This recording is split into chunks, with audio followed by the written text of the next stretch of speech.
Hello दोस्तों, स्वागत है आपका वीबी क्लासेस पर। आज हम लोग कक्षा 10वीं के अर्थशास्त्र का पहला लेसन जो है वो क्या है, अर्थव्यवस्था एवं इसके विकास का इतिहास, इसके मोस्ट वीवीआई क्वेश्चंस करने वाले हैं। ठीक है, जितने भी क्वेश्चंस इस चैप्टर से बन सकते हैं बच्चों बोर्ड एग्ज़ाम में, उन सभी क्वेश्चंस को मैंने इसमें डाला है। तो चलिए हम अपना वीडियो शुरू करते हैं।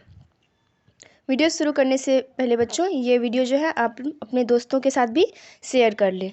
ओके, चलिए देखते हैं हम अपना प्रश्न क्या है। तो इसमें जो है हमारा सबसे पहला प्रश्न है, किसे पिछड़ा राज्य कहा जाता है। ओके, इसका आंसर क्या हो जाएगा आपका, बिहार को। ठीक है, कि सबसे जो पिछड़ा राज्य है उसे बिहार, मतलब कि सबसे पिछड़े राज्य का दर्जा जो है वो बिहार को दिया जाता है। और ये जो क्वेश्चन है आपका वो 2015, 2018, 2020 और 2021 यानी लगातार 4 वर्षों तक पूछे गए, इसलिए काफ़ी इंपॉर्टेंट क्वेश्चन है, याद रखिएगा आप लोग। ठीक है, अब चलिए दूसरा क्वेश्चन देखते हैं। दूसरा क्वेश्चन क्या दिया गया बच्चों, किसको प्राथमिक क्षेत्र भी कहा जाता है। तो इसका क्या आंसर हो जाएगा आपका, कृषि क्षेत्र। जो कृषि क्षेत्र है यानी खेतीबाड़ी वाला जो आपका, जिसको हम लोग क्षेत्र में रखते हैं, वह कृषि क्षेत्र ये सबसे पहला यानी प्राथमिक क्षेत्र भी कहा जाता है। ये क्वेश्चन भी बच्चों 2014, 2017, 2018, 2019 और 2021 यानी कि लगभग 5 वर्षों तक पूछे गए हैं, इसलिए बहुत ज़्यादा इंपॉर्टेंट क्वेश्चन है, याद रखिएगा। प्राथमिक क्षेत्र कृषि क्षेत्र को कहा जाता है। अब चलिए क्वेश्चन नंबर तीसरा देखते हैं। तीसरे क्वेश्चन में क्या दिया गया है, भारत में योजना आयोग का गठन कब हुआ। तो इसका आंसर क्या हो जाएगा, 15 मार्च 1950। ठीक है, भारत में योजना आयोग का गठन कब हुआ था बच्चों, 15 मार्च 1950 ईस्वी को। ये क्वेश्चन भी आपका 3 वर्षों तक 2011, 2019 और 2021 इन तीनों वर्षों में पूछे गए थे। चलिए अब क्वेश्चन नंबर चौथा देखते हैं। इसमें क्या है बच्चों, भारत की आर्थिक व्यवस्था कैसी है। तो इसका आंसर क्या हो जाएगा आपका, मिश्रित। भारत की आर्थिक अर्थव्यवस्था कैसी है बच्चों, मिश्रित अर्थव्यवस्था है। ओके, इसका जो है आपका ये जो क्वेश्चन है 2012 और 2021 दोनों वर्षों में बोर्ड एग्जाम में पूछे गए थे। अब चलिए क्वेश्चन नंबर 5 देखते हैं। तो मतलब 5वें क्वेश्चन में क्या दिया गया आपका, आर्थिक विकास संबंधित है। इसका आंसर क्या हो जाएगा, गुणात्मक परिवर्तन तथा परिणात्मक परिवर्तन से। आर्थिक विकास किससे संबंधित होता है, गुणात्मक परिवर्तन भी होना चाहिए, साथ ही साथ परिणात्मक परिवर्तन भी होना चाहिए। ये क्वेश्चन में 2021 में पूछा गया था। अब बच्चों क्वेश्चन नंबर 6, इसमें क्या दिया गया है, भारतीय योजना आयोग के प्रथम अध्यक्ष कौन थे। काफ़ी ज़्यादा इंपॉर्टेंट क्वेश्चन है। इसका क्या हो जाएगा आपका, पंडित जवाहरलाल नेहरू। भारतीय योजना आयोग के प्रथम अध्यक्ष पंडित जवाहरलाल नेहरू। ठीक है बच्चों। अब क्वेश्चन नंबर 7, आर्थिक क्रियाओं का क्या उद्देश्य है। आर्थिक क्रियाओं का क्या उद्देश्य होता है, जीविकोपार्जन। यानी कि हम लोग जितने भी आर्थिक क्रियाएं करते हैं, ठीक है, जैसे हो गया खेतीबाड़ी हो गया या कोई बिजनेस ही हो गया, तो ये सब किसके लिए करते हैं, अपने जीविकापार्जन के लिए। ठीक है, ये क्वेश्चन भी आपका बच्चों 2021 में पूछा गया था। अब चलिए क्वेश्चन नंबर 8 देखते हैं। तो 8वें क्वेश्चन में क्या दिया गया है, कौन आर्थिक आधारभूत संरचना का घटक है। तो इसका आंसर क्या हो जाएगा, वित्त। वित्त जो होता है वो आर्थिक आधारभूत संरचना का घटक होता है। ये क्वेश्चन भी 2021 में पूछा जा चुका है। अब बच्चों क्वेश्चन नंबर 9 देखते हैं। इसमें क्या दिया गया है, एक समाजवादी अर्थव्यवस्था में सर्वाधिक बल किस पर दिया जाता है। ठीक है, एक समाजवादी अर्थव्यवस्था, हमारे यहाँ जो होते हैं मतलब कि 3 अर्थव्यवस्थाएं होती है, उसमें से जो है एक समाजवादी अर्थव्यवस्था जिसमें कि हम समाज को लेकर आगे बढ़ते हैं। तो इसमें सबसे जो ज़्यादा बल दिया जाता है वो लोक कल्याण पर दिया जाता है, लोगों के कल्याण पर। ये क्वेश्चन भी आपका 2021 में पूछा गया था। अब क्वेश्चन नंबर 10, विकासशील देशों में कार्यशील जनसंख्या अधिकांशतः संलग्न है। जो विकासशील देश होते हैं उनमें जो है कार्यशील जनसंख्या, जितनी जनसंख्या वहाँ कार्य करते रहते हैं वो अधिकांश जनसंख्या किस में संलग्न रहती है, कौन से कार्य में। इसका आंसर क्या होगा, कृषि क्षेत्र में। ठीक है, अधिकतर जो विकासशील देश है उसमें जो जनसंख्याएं हैं वो कृषि कार्य ही करती है, उसी से अपना क्या करती है, जीविकोपार्जन करती है। ठीक है, इसलिए इसका आंसर क्या होगा, कृषि क्षेत्र में। ये क्वेश्चन में 2021 में पूछा जा चुका है। अब क्वेश्चन नंबर 11 देखते हैं। इसमें क्या है दोस्तों, नरेगा, ठीक है, कार्यक्रम के साथ किस व्यक्ति का नाम जोड़ा गया। तो आप लोगों को ये पता होना चाहिए बच्चों कि नरेगा जो कार्यक्रम था उसे महात्मा गांधी ही शुरू किए थे। इसमें क्या था कि 100 दिन का कार्य होता था। 100 दिन के लिए एक आदमी को कार्य करवाया जाता था, यानी अगर आप बेरोजगार हो, ठीक है, तो उसके लिए 100 दिन का कार्य होता था। इसलिए ये जो है किसके नाम से जोड़ा गया है, महात्मा गांधी के नाम से, नरेगा। अब चलिए क्वेश्चन नंबर 12 देखते हैं। 12वें क्वेश्चन में क्या है बच्चों, किसने देश में मिश्रित कौन से देश में मिश्रित अर्थव्यवस्था है। तो इससे पहले वाले प्रश्न में हम लोगों ने देख लिया था कि हमारे भारत में कैसी अर्थव्यवस्था है, मिश्रित अर्थव्यवस्था है, इसलिए आंसर क्या हो जाएगा इसका, भारत। ये क्वेश्चन भी बच्चों 3 वर्षों तक 2014, 2018 और 2019, ठीक है, इन 3 वर्षों तक लगातार पूछे जा चुके हैं, याद कर लीजिएगा इसे भी।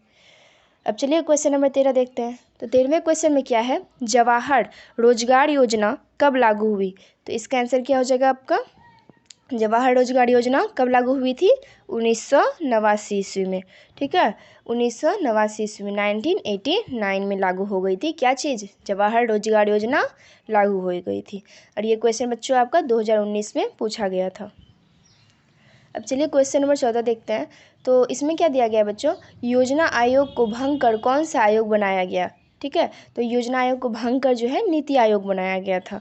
आंसर क्या होगा इसका, नीति आयोग। ये क्वेश्चन भी 2019 में पूछा गया था। अब क्वेश्चन नंबर 15 देखते हैं, राष्ट्रीय विकास परिषद का गठन कब हुआ। तो इसका आंसर क्या हो जाएगा, 1952 में। राष्ट्रीय विकास परिषद का गठन कब हुआ बच्चों, 1952 ईस्वी में, ठीक है। ये क्वेश्चन भी 2019 में बन चुके हैं बोर्ड एग्जाम में।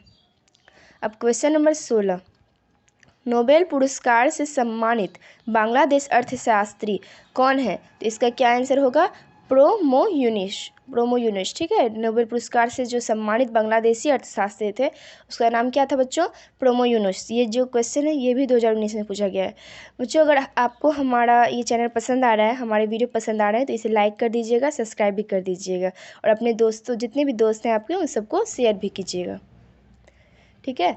अब चलिए क्वेश्चन नंबर 17 देखते हैं।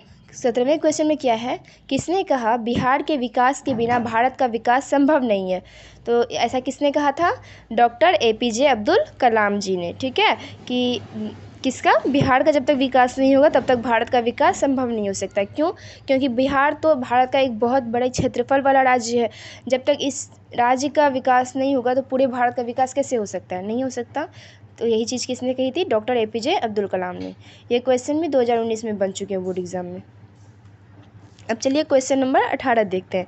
इसमें क्या है, जिस देश की राष्ट्रीय आय अधिक होती है वह देश कहलाता है। जिसकी राष्ट्रीय आय काफ़ी अधिक होती है, ठीक है, उस देश को क्या कहते हैं, विकसित देश कहते हैं। ये क्वेश्चन भी 2017, 2018 में बन चुके हैं।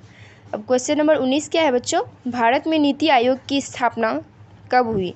तो इसका आंसर हो जाएगा 2015 में। जो नीति आयोग था उसकी स्थापना 2015 में हुई थी।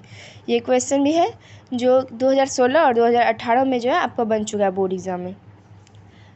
अब क्वेश्चन नंबर 20, कौन योजना आयोग के पदेन अध्यक्ष होते हैं। तो योजना आयोग के पदेन अध्यक्ष कौन होते हैं बच्चों, प्रधानमंत्री, ठीक है। योजना आयोग के पदेन अध्यक्ष आपके प्रधानमंत्री जी होते हैं। ये क्वेश्चन भी 2011 और 2018 में पूछा गया था। अब क्वेश्चन नंबर 21, किस क्षेत्र को तृतीयक क्षेत्र कहा जाता है। तो इसका आंसर क्या हो जाएगा, सेवा क्षेत्र। आपको याद है कि हम लोगों ने प्राथमिक क्षेत्र क्या पढ़ा था, प्राथमिक क्षेत्र क्या पढ़ा था बच्चों, कि कृषि क्षेत्र को हम लोग प्राथमिक क्षेत्र कहते हैं। उसी तरह से हमारा तृतीयक क्षेत्र जो आता है वो सेवा क्षेत्र है, जिसमें सारे प्रकार की सेवाएं आती हैं, ठीक है। चाहे वो दुकान से किसी को राशन देना हो, या किसी भी तरह से सेवा, ऑटो चालन करके किसी को सेवा देना हो, यात्रा करने की सेवा, किसी को पढ़ाकर शिक्षित करने की सेवा हो, ठीक है, किसी प्रकार की सेवा अगर की जाती है तो वो तृतीय क्षेत्र के अंतर्गत आता है। अब चलिए क्वेश्चन नंबर 22 देखते हैं। 22वें क्वेश्चन में क्या है, किस क्षेत्र को द्वितीय क्षेत्र कहा जाता है। इसका आंसर क्या होगा बच्चों, उद्योग क्षेत्र। जो उद्योग धंधे किए जाते हैं उन सभी को द्वितीय क्षेत्र में रखा गया है, ठीक है। ये क्वेश्चन भी 2015 में बने थे बोर्ड एग्जाम में। अब क्वेश्चन नंबर 23 देखते हैं। इसमें क्या है, बिहार राज्य है, बिहार राज्य कैसा है, कृषि प्रधान है। यहाँ की अधिकांश जनसंख्या बच्चों क्या करती है, कृषि करती है, इसीलिए इसे कृषि प्रधान राज्य का दर्जा दिया गया है। ये क्वेश्चन भी 2021 में पूछे गए थे। अब चलिए क्वेश्चन नंबर 24 देखते हैं। 24वें क्वेश्चन में क्या है बच्चों, कौन बीमारू राज्य है। बीमारू राज्य किसे कहा गया है, बिहार, मध्य प्रदेश, ओडिशा, ये सभी जो है 3 राज्य जैसे बिहार, मध्य प्रदेश, ओडिशा को, इन तीनों राज्यों को क्या कहा गया है, बीमारू राज्य का दर्जा दिया गया है। ये क्वेश्चन भी 2019 में बन चुके हैं। अब क्वेश्चन नंबर 25 क्या है, देश में कितने विशेष आर्थिक क्षेत्र विकसित हैं? तो इसका आंसर क्या होगा? 7। कितने विशेष आर्थिक क्षेत्र हैं बच्चों? 7 विशेष आर्थिक क्षेत्र विकसित हैं। ये क्वेश्चन भी 2018 में पूछा गया था।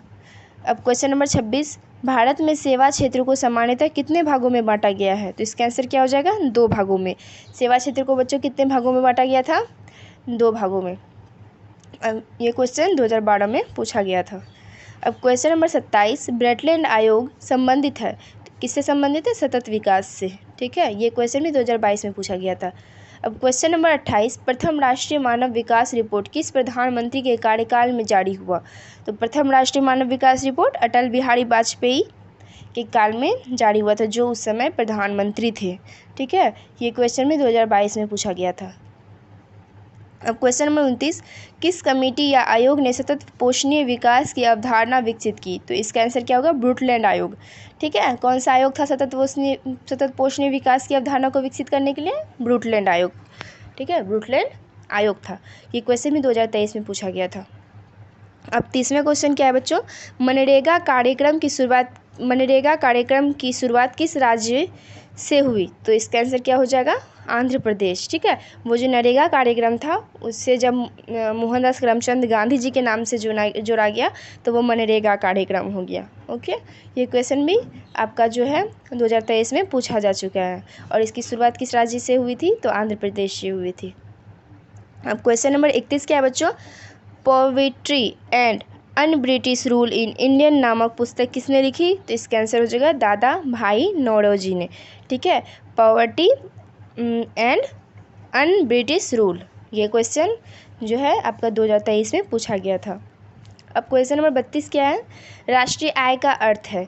देखिए, ये क्वेश्चन आपका जो है ऑब्जेक्टिव में भी पूछ सकता है और सब्जेक्टिव में 2 अंकों वाला जो सब्जेक्टिव होता है उसमें भी पूछ सकता है, इसलिए अच्छे से देखिए क्या है इसका आंसर। किसी अर्थव्यवस्था की सभी अंतिम वस्तुओं और सेवाओं का मौद्रिक मूल्य। ठीक है, अर्थव्यवस्था में जितने भी वस्तुओं और सेवाएं आती हैं उन सभी का अंतिम मूल्य जो होता है, अंतिम मौद्रिक मूल्य, उसको हम लोग क्या कहते हैं? राष्ट्रीय आय कहते हैं। ये क्वेश्चन भी 2024 में बन चुका है, यानी इसी वर्ष जो है ये क्वेश्चन आया था बोर्ड एग्जाम में। अब क्वेश्चन नंबर 33, भारत में सर्वप्रथम राष्ट्रीय आय का अनुमान कब लगाया गया? इसका आंसर क्या हो जाएगा? 1868 ईस्वी में। ठीक है, राष्ट्रीय आय का अनुमान सबसे पहले कब लगाया गया था? 1868 ईस्वी में। ये क्वेश्चन भी 2024 में बन चुके हैं। अब क्वेश्चन नंबर 34, भारत में पहली मानव विकास रिपोर्ट किसने तैयार की थी? तो इसका आंसर ये हो जाएगा संयुक्त राष्ट्र विकास कार्यक्रम UNDP ने। ठीक है, पहला मानव विकास रिपोर्ट संयुक्त राष्ट्र विकास कार्यक्रम UNDP द्वारा तैयार किया गया था। ये क्वेश्चन भी बच्चों 2024 में पूछा गया था। अब क्वेश्चन नंबर 35, द्वितीयक क्षेत्र को डैश क्षेत्र के नाम से भी जाना जाता है। तो इसका आंसर क्या हो जाएगा? औद्योगिक क्षेत्र। द्वितीयक क्षेत्र को किस नाम से जाना जाता है बच्चों? औद्योगिक क्षेत्र, क्योंकि इसमें उद्योग धंधे सारे चीज़ आते हैं। ये क्वेश्चन भी आपका 2024 में बन चुका है। अब क्वेश्चन नंबर 36 देखते हैं, गैस और बिजली उत्पादन को किस क्षेत्र में रखा गया है? तो किसी चीज़ का उत्पादन हो रहा है ना, और ये औद्योगिक क्षेत्र के अंतर्गत हो रहा है, तो सबको क्या रखेंगे? द्वितीयक क्षेत्र में रखेंगे। ठीक है, आंसर क्या होगा इसका? द्वितीयक क्षेत्र। ये क्वेश्चन भी 2024 में बन चुके हैं बोर्ड एग्जाम में।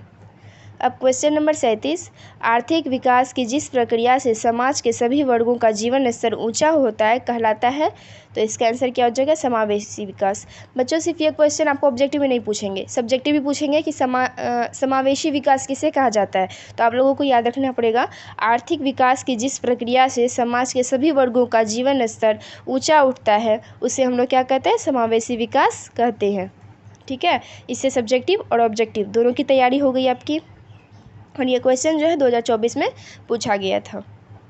अब क्वेश्चन नंबर 38, कौन सा आर्थिक क्रिया ग्रामीण क्षेत्र में प्रमुख है? तो कौन सी आर्थिक क्रिया ग्रामीण क्षेत्र में होती है? हम लोग सभी जानते हैं कि ग्रामीण क्षेत्र के अंतर्गत अधिकतर कृषि बाड़ी होती है, जो किस क्षेत्र के अंतर्गत आते हैं? प्राथमिक क्षेत्र, इसीलिए इसका आंसर क्या होगा? प्राथमिक। ये क्वेश्चन भी 2024 में बन चुके हैं। अब क्वेश्चन नंबर 39, पहली पंचवर्षीय योजना की अवधि है। जो पंचवर्षीय योजना यानी 5 वर्षों पर होती है, वो सबसे पहला जो पंचवर्षीय योजना था उसकी अवधि क्या थी? तो 1951 से 1956। ठीक है, पहली पंचवर्षीय योजना की अवधि 1951 से 1956 था। अब क्वेश्चन नंबर 40 है 11वीं पंचवर्षीय योजना की अवधि। तो इसका आंसर क्या हो जाएगा 2007 से 2012। सबसे पहला जो था 1951 से 1956 और 11वां जो हो गया वो हो गया 2007 से 2012। अब क्वेश्चन नंबर 41 बच्चों, भारत के किस राज्य में सबसे कम प्रति व्यक्ति आय है? तो इसका आंसर हो जाएगा बिहार। काफ़ी ज़्यादा ये पिछड़ा राज्य है और यहाँ पे जो है सबसे कम प्रति व्यक्ति आय है, यानी एक व्यक्ति को बहुत ज़्यादा कम आय प्राप्त होती है। अब क्वेश्चन नंबर 42, राष्ट्रीय मानव विकास रिपोर्ट कब जारी किया गया? तो इसका आंसर हो जाएगा 23 अप्रैल 2002 में। ठीक है, राष्ट्रीय मानव विकास रिपोर्ट 23 अप्रैल 2002 में लागू किया गया था। अब देखिए 43वां क्वेश्चन, नरेगा में कम से कम कितने दिनों का कार्य निर्धारित है? तो आपको मैंने बताया था कि कम से कम 100 दिनों तक का कार्य होता है। अधिकतम जितने दिन करवा लें, लेकिन उसे कम से कम जो है 100 दिनों तक कार्य देना ही पड़ेगा। ठीक है, इसीलिए नरेगा कार्यक्रम निकाला गया था। अब क्वेश्चन नंबर 44, भारत में आर्थिक विकास का श्रेय किसे दिया जाता है? तो इसका आंसर क्या हो जाएगा नियोजन को। ठीक है, आर्थिक विकास का श्रेय हम लोग नियोजन को देते हैं। अब क्वेश्चन नंबर 45, आर्थिक विकास की माप के लिए किसे सबसे उचित सूचकांक माना जाता है? इसका आंसर हो जाएगा प्रति व्यक्ति आय। यानी कि आप अगर एक व्यक्ति की आय देख लेंगे कि उसकी आय कितनी है, यानी हर एक व्यक्ति की आय देख लेंगे तो उससे आपका अनुमान हो जाएगा कि आर्थिक विकास कितना हुआ है किसी देश में। ठीक है, इसलिए आर्थिक विकास की माप के लिए सबसे जो उचित सूचकांक माना जाता है वो प्रति व्यक्ति आय को ही माना जाता है। अब क्वेश्चन नंबर 46 बच्चों, किसने कहा था अर्थव्यवस्था जीविकोपार्जन की एक प्रणाली होती है? ठीक है, यानी जीविका अर्जन की एक क्या होती है प्रणाली होती है, ऐसा किसने कहा था? Arthur Lewis. ठीक है, आर्थर लेविस जी ने कहा था कि जो है अर्थव्यवस्था ही जीविका अर्जन की एक प्रणाली है।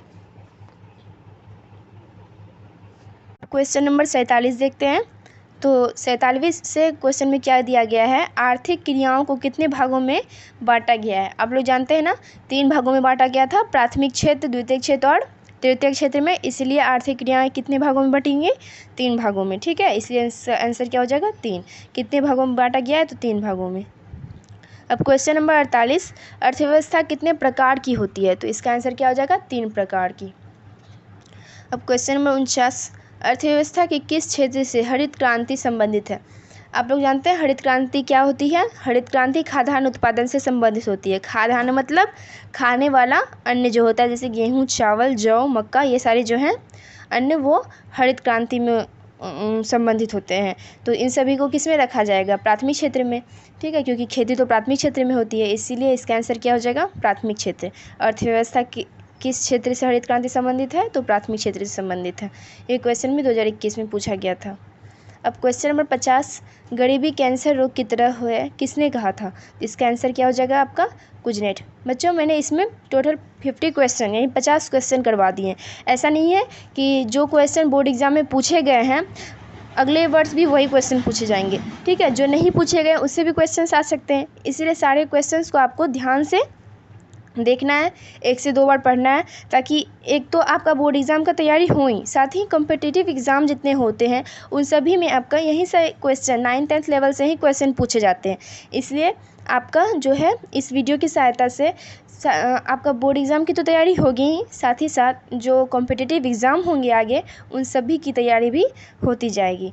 इसलिए बच्चों आप इस वीडियो को 1 से 2 बार देखिए, अच्छे से समझिए और पढ़िए। साथ ही हमारे चैनल पर अगर नए हैं तो बेल आइकन को भी दबा लीजिए, सब्सक्राइब कर लीजिए चैनल को। और अगर आपको इसका PDF चाहिए, नोट्स चाहिए, तो आप हमारे व्हाट्सएप चैनल और टेलीग्राम चैनल से भी जुड़ सकते हैं, जिसका लिंक जो है मैंने डिस्क्रिप्शन बॉक्स में दे दिया है।